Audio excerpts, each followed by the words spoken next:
పెద్దలారా మిత్రులారా అందరికీ నమస్తే. ఇష్యూ స్ట్రీట్ డాగ్స్ వీధి కుక్కలకు సంబంధించి ఇవాళ రేపు పెట్టీస్ పెంపుడు జంతువులు బాగా పెంచుకుంటున్నారు. పెంచుకోవడానికి మాకు అభ్యంతరాలు లేవు. ఏమంటారు, దేశం అంటే మట్టి కాదు, దేశం అంటే మనుషులే. ఫస్ట్ మనుషులను చూసిన తర్వాత మనుషులు రూల్ చేసినప్పుడు, పంటలు పండించినప్పుడు అనేక జీవరాశి బతుకుతూ ఉంటుంది. సృష్టి ధర్మం అది, దాన్ని మనం కాదనలేం.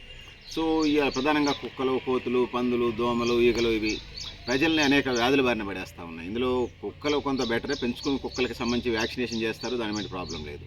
కానీ అడ్డు అదుపు లేకుండా, కుటుంబ నియంత్రణ లేకుండా ఉండటం వల్ల కుక్కలు టన్నుల కొద్దీ పెరిగిపోవటం, స్ట్రీట్ డాగ్స్ కావటం, అన్నం ఎవరు పెట్టకపోవటం వల్ల ఆకలితోని మనుషులు వెంటబడటం, లేకపోతే వీటి వెహికల్స్ వెంటబడటం అనేక ప్రమాదాలకు గురవుతూ ఉన్నారు. దేశవ్యాప్తంగా, రాష్ట్ర వ్యాప్తంగా, వివిధ జిల్లాల వారీగా చూసినప్పుడు కూడా వందల సంఖ్యలో, నెలకి వందల నుంచి వేల సంఖ్యలలో ఈ కుక్క కాటు కేసులు, కంప్లైంట్స్ వస్తున్నాయి. చాలా గవర్నమెంట్ హాస్పిటల్లో ఆర్వీ ఇంజెక్షన్స్ స్కేర్సిటీ ఉన్నది. సో గతంలో లాగా 20 ఇంజెక్షన్లు 15 ఇంజెక్షన్లు అవసరం లేదు, 21 ఇంజెక్షన్లు 15 ఇంజెక్షన్లు అవసరం లేదు. లేటెస్ట్ ప్రకారం ఈ మధ్యకాలంలో డాక్టర్తో మాట్లాడిన 3 నుంచి 7 ఆ డోసును ఆ కంపెనీని బట్టి 3 ఇంజెక్షన్లు 7 ఇంజెక్షన్లు అట్లా చేయించుకుంటే సరిపోతుంది అంటున్నారు.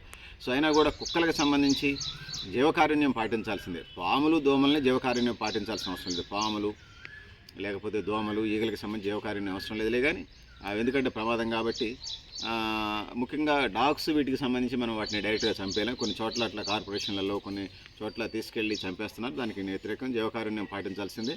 సో కుక్కలకి ఏదైతుందో ఆడ కుక్కలకు కుటుంబ నియంత్రణ, మా కుక్కలకు కుటుంబ నియంత్రణ చేయటం వల్ల జనాభా సంతతి జరుగుతుంది.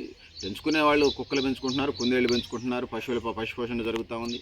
అదేవిధంగా అనేక అటవీ పక్షులు, అటవీ జంతువులు పోను, వన్యప్రాణి చట్టం సంబంధించినటువంటి అంశాలు పోను మిగతా అన్ని చేస్తూ ఉన్నారు. కాబట్టి ఆ విధంగా ముందుకు పోవటంలో అభ్యంతరాలు లేదు. ఆ విధంగా ముందుకు పోవాలని తెలియజేస్తూ, సో పెద్దలారా మిత్రులారా మీరు కూడా మీ అభిప్రాయాన్ని కామెంట్ బాక్స్లో ఆయన తెలియజేస్తూ, నేను గరిడేపల్లి సత్యనారాయణ, న్యూ లక్ష్య ఆర్గనైజేషన్. థ్యాంక్ యూ అనండి.